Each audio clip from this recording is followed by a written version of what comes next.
कल हमारे हबीब हॉल में एक बहुत अच्छा इवेंट हुआ था और एक मीटिंग बुलाई थी प्रोवोस्ट सर ने, जिसमें हमारे प्रोवोस्ट सर, हमारे वार्डन्स, सीनियर स्टूडेंट्स और बाकी जूनियर जो थे एमएससी बीएससी के, उन लोगों को बुलाया गया था इस इवेंट में। और एक इंटरेक्टिव सेशन था जिसमें मतलब हॉस्टल्स में हो रही बहुत सारी प्रॉब्लम्स के बारे में बात की गई थी और तहज़ीब के बारे में हमारी बात हुई थी कि हमें कैसे रहना है। असल में क्या होता है ना कि एमयू में जो नए स्टूडेंट्स आते हैं बहुत अलग अलग बैकग्राउंड से आते हैं, तो अलग अलग उनका कल्चर रहता है। तो एमयू का जो माहौल है उसका, एमयू का एक अपना अलग कल्चर है, उसमें अडेप्ट होने में उन लोग को थोड़ा सा टाइम लगता है।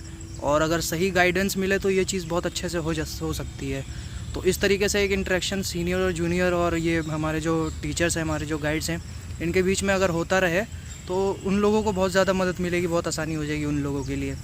तो उसी के लिए एक ये इंटरेक्टिव सेशन था और उसमें देखिए क्या क्या चीज़ें होती हैं वो आप देखिए, फिर उसके बाद बात करते हैं। इसलिए इस रेजिडेंशियल लाइफ में, इन हॉस्टल के लाइफ में प्रॉब्लम्स के साथ साथ लर्निंग के बहुत अपॉर्चुनिटीज मिलती हैं और प्रॉब्लम आपको मजबूत बना देता है। ये मैं बार बार आपसे, देखिए पहले भी मैंने कहा है, ये हमेशा याद रखिए कि हॉस्टल में रहना ये फॉर्चुनेट होता है आदमी।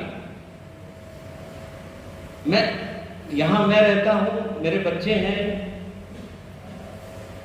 बाहर गए 2 बच्चे, वो कुछ नहीं जानते, वो हॉस्टल में नहीं रहे। हॉस्टल में मैं रहा हूं, मुझे मालूम है कि कैसे रहा जाता है। कभी खाना नहीं मिला जब भी रह लेते हैं, कभी कुछ पका लिया। जो बच्चे घर में रहते हैं उन्हें कुछ नहीं आता है, किसके साथ मैनेज करना है नहीं आता उन्हें, वो बड़े इस मामले में कमजोर होते हैं। हॉल में, हॉस्टल में रहने से आप बहुत स्ट्रांग होते हैं, क्योंकि आपको सब मैनेज करना है। कपड़े कैसे धुले जाएं, कब धुले जाएं, कमरे को कैसे, घर में है तो अम्मा अब्बा ने कर दिया, बहन है, भाई किसी ने हेल्प कर दी, या काम करने वाला कोई है उसने कर दिया, तो बच्चों को एक्सपीरियंस नहीं हो पाता है। यहाँ तो खुद से कमरे को साफ रखना है, चादर बदलनी है, खाने में कोई दोस्त आ गया तो एक एक्स्ट्रा कुछ करना है, मैनेज करना है। तो ये जो स्टेज है, ये जो इंटरेक्शन के लिए मैंने क्यों बुलाया और हमेशा बुलाता हूं कि हमें जो कमी हो रही है उसे ओवरकम करना है। हम चाहते हैं कि हॉल के बच्चे, हबीब हॉल जो मैंने पहले भी कहा, सबसे अच्छे बच्चे हैं अगर आप स्टैटिस्टिक्स निकालें तो इनका परफॉर्मेंस इससे भी अच्छा हो सकता है। पिछले 5, 8 साल, 6 सालों में अगर देखो, 50 बच्चों ने बहुत अच्छा कैरियर अपना, अच्छे लैब में गए, अच्छे इंस्टीट्यूट्स में गए, अच्छी जगह जॉब कर रहे हैं। ये चीज कंटिन्यू होनी चाहिए और ज्यादा होनी चाहिए। और ये भी मैं बता दूं कि जो लोग लड़ाई झगड़े की बात करते हैं वो कोई बहुत बहादुर नहीं होते हैं, उनका कुछ भी नहीं होता है और प्रॉब्लम में वो फंस जाते हैं। रोज लड़ते लड़ते कहीं नहीं फंस जाएंगे। आप सोचिए, आप जो कोर्स कर रहे हैं मास्टर्स का, ग्रेजुएशन का, बहुत से कॉलेजेस में हो रहा है, ऐसा नहीं कि सिर्फ अलीगढ़ मुस्लिम यूनिवर्सिटी में हो रहा है। आप पीएचडी कर रहे हैं यूनिवर्सिटी में, मैथमेटिक्स में, स्टैटिस्टिक्स में, ज्योग्राफी, जियोलॉजी, बॉटनी, हर जगह, केमिस्ट्री, बहुत से कॉलेजेस में भी कराया जा रहा है। लेकिन स्टैंडर्ड का जमीन आसमान का फर्क है, बहुत फर्क होता है। उस फर्क को समझने की कोशिश करो। कोई नेट जेआरएफ की तरफ अपने आप को शिफ्ट करे, अगर उसको ये बनना है कि मुझे साइंटिस्ट और टीचर बनना है यूनिवर्सिटी में, लेक्चरर, रीडर, प्रोफेसर बनना है, तो नेट जेआरएफ आज की एसेंशियलिटीज में आता है। अमेरिका जाना है, जीआरई और टोफिल की बात करेगा। यूरोप जाना है, इंग्लिश का टेस्ट दे। वो सिविल सर्विसेज की तैयारी करनी है, सिविल सर्विसेज के लिए वो तैयारी करे, लेकिन कुछ करे। खामखा के लिए टाइम पास करने पे आज के जमाने में टाइम पास करना अफोर्ड नहीं कर पाएंगे। तो मैं आप लोगों से यही कह रहा हूं कि जो चीजें हैं, देखिए डाइनिंग हॉल है, हॉस्टल है, अकोमोडेशन का एक रियल मसला है, ये आप सब जानते हैं, इसमें कहने की जरूरत नहीं है। कहीं कहीं आप भी जिम्मेदार हैं उसके लिए। आप से मतलब मैं किसी इंडिविजुअल को नहीं कह रहा। आप सोचिए कि कोई आपने ऐसा लड़का तो नहीं रखा जो स्टूडेंट नहीं है, आप रख रहे हैं उसे, तो आप भी तो उसके शेयर होल्डर हो गए जो खराबी हो रही है। जब लड़के ज्यादा होंगे तो सिस्टम और फैसिलिटीज पे असर पड़ता है। किसी भी सिस्टम में आप देखिए, बाहर से लड़के आ रहे हैं, मैं आता हूं, अगर 4 दिन 5 दिन में रीडिंग रूम में आता हूं, बच्चों को पूछता हूं भाई किस क्लास में हो, स्कूल के बच्चे आते हैं, बच्चा पढ़ रहा है, हमें भी उठाते हुए अच्छा नहीं लगता, लेकिन हमारे बच्चे जो हॉल के हैं उनको पहले जगह चाहिए। अब उन बच्चों को बुलाने वाले भी यहाँ पर लोग हैं। इसी तरह डाइनिंग हॉल है, डाइनिंग हॉल आप सब लोगों के लिए आपका है। अब उसमें सब लोग अपना पैसा देते हैं, खाना खाते हैं, ये चीज चलती रहेगी तो वो अच्छी तरह से रहेगा। लेकिन अगर जहां हमने उससे पेमेंट नहीं किया या हमने किसी और लोगों को खिलाना शुरू किया तो फिर एम्प्लॉइज को भी लीवरेज मिल जाता है। देखिए, एम्प्लॉइज जो काम वहां करते हैं उन्हें मौका मिल जाता है। आपने अलग से उन्हें पैसे दे दिए, उन्हें अच्छा लगा, उन्होंने ये प्रैक्टिस शुरू कर दी, 2-4 खाने उन्होंने चला दिए। तो चोरी एक तरह से जिसे कहते हैं रिश्वत देना हमने सिखाया। एक आदमी ऑफिस में बैठा हुआ है, नहीं कुछ नहीं कर रहा, हमने उसको 500 रुपये दे दिए, उसको अच्छा लग गया, अब उसको 500 की आदत हो गई।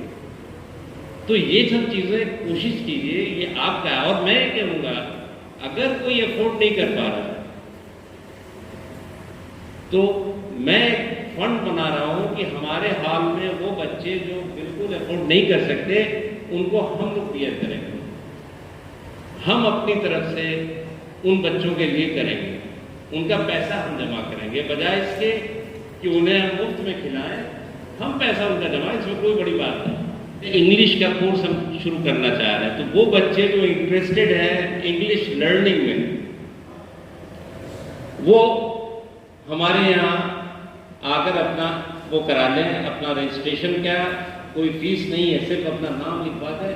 मैं इनको कहूँगा, ये रफीउद्दीन है, ये लिटरेचर के आदमी हैं, उर्दू लिटरेचर के, इनके यहाँ आप लिखा दें जिनको इंग्लिश में इंटरेस्ट है, जिनको उर्दू सीखना है वो उर्दू में लिखवा दें।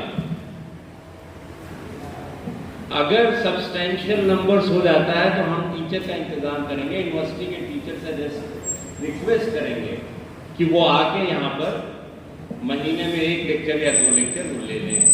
कल्चरल प्रोग्राम शुरू किए जाएं। कल्चरल प्रोग्राम भी आपकी लाइफ में बहुत जरूरी हिस्सा होता है। सेंस ऑफ ह्यूमर आपके अंदर होना चाहिए, मजाक करने का ढंग होना चाहिए, मजाक समझने का ढंग होना चाहिए।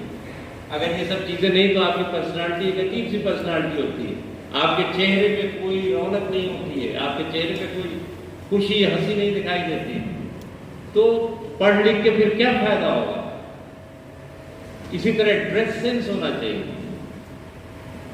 जरूरी नहीं कि हम अमीर हों जब भी अच्छा कपड़ा पहन सकते हैं। साफ सुथरा कपड़ा, कैसा कपड़ा हमें पहनना है, ये सब एक सेंस की बात होती है। ये सब चीजें नहीं होंगी तो यूनिवर्सिटी में रहने का, पढ़ने का कोई फायदा नहीं। इसलिए ये इंटरेक्शन फिर होगा, लेकिन इस बात को याद रखो कि यहाँ हॉस्टल में हो तो कुछ सीखो। और मैं सीनियर से ये बात कहूँगा, खासतौर पे जो सीनियर्स हैं, कि वो रोल मॉडल बने अपने जूनियर्स के लिए, और एक बहुत अच्छा कल्चर होना चाहिए। और जूनियर्स से कहूँगा कि अपने सीनियर्स की रेस्पेक्ट करें, कभी उनके साथ बदतमीजी नहीं होनी चाहिए। किसी को किसी से बदतमीजी करने का हक नहीं, कुछ कहना चाह रहे हैं। और एक बात जो हमने यहाँ से सीखी है, और हमसे पहले जो लोग थे वो भी सीखे यहाँ से और हमको सिखा कर रहे हैं, वो ये है कि अपने छोटों को कैसे ट्रीट करना है। बड़े होने की एक ये जिम्मेदारी है कि अपने छोटों को जो है बहुत शफकत से, बहुत मोहब्बत से उनको ट्रीट करना है, क्योंकि वो अपना घर छोड़ कर आते हैं और अपने माँ बाप को छोड़ के आते हैं। ग्रेजुएशन की उम्र कोई बहुत ज़्यादा उम्र नहीं होती, तो जाहिर है परेशानियाँ होती हैं, सारी फेस करनी पड़ती हैं। और हमारी ये जिम्मेदारी बनती है कि हमारा किरदार यही है कि हम वहाँ एक बड़े भाई की तरह उसके साथ खड़े रहें, शफकत के साथ पेश आएँ और उनको बताएं कि चीज़ें कैसे की जाती हैं, कैसे होता है, क्या तरीका है कहीं रहने का। हर जगह किसी भी इंस्टीट्यूशन में रहने के कुछ उसूल व ज़वाबित होते हैं जिनको हमें फॉलो करना होता है, वहाँ का कुछ कल्चर होता है। तो जाहिर है आप सबको पता होगा कि एमयू के कल्चर के बारे में बहुत बातें होती हैं, एमयू से बाहर, हिंदुस्तान से बाहर, हर जगह।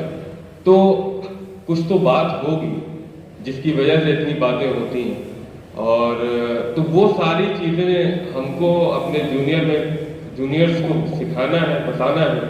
और बात कुछ ऐसी भी है कि अलीगढ़ मुस्लिम यूनिवर्सिटी सर सैयद अहमद ख़ान ने सिर्फ इसलिए नहीं बनाई थी कि भाई आप यहाँ से तालीम हासिल करें, सिर्फ आप कुछ डिग्री, कुछ कागज़ लेकर चले जाएं। और यूँ तो हम लोग अपने शहरों में भी तालीम ले सकते हैं, डिग्री ले सकते हैं और तमाम चीज़ें वो हमारे शहरों में भी मौजूद हैं, पर मुस्लिम यूनिवर्सिटी अलीगढ़ इन सब में मुख्तलिफ इसलिए है क्योंकि यहाँ उस तहज़ीब, तालीम के साथ साथ तहज़ीब और तमद्दुन जो हमें इन तमाम इदारों से मुख्तलिफ बनाता है। तो ये इसलिए अलीगढ़ मुस्लिम यूनिवर्सिटी का तालिब इल्म होना कोई आम बात नहीं मेरे भाई, ये बात हम महसूस कर चुके हैं, पिछले 8 साल से कैंपस में हैं और यकीनन इंशाअल्लाह आने वाले दिनों में आपको भी इस बात का एहसास हो जाएगा कि बहुत आम बात नहीं है, बहुत ख़ास बात है। मैंने बड़ों से सुना है कि अलीगढ़ मुस्लिम यूनिवर्सिटी में एडमिशन सिर्फ ज़हीन लोगों का नहीं होता है, सिर्फ ज़हीन मतलब ज़हीन तो होते ही हैं, उसके साथ साथ उनका मुक़द्दर भी होता है। ये दोनों का मर्ज करके फिर जो एडमिशन होता है वो उन लोगों का होता है जो अलीगढ़ मुस्लिम यूनिवर्सिटी का हिस्सा बनते हैं, और आप सब लोग माशाल्लाह बहुत ख़ास हैं।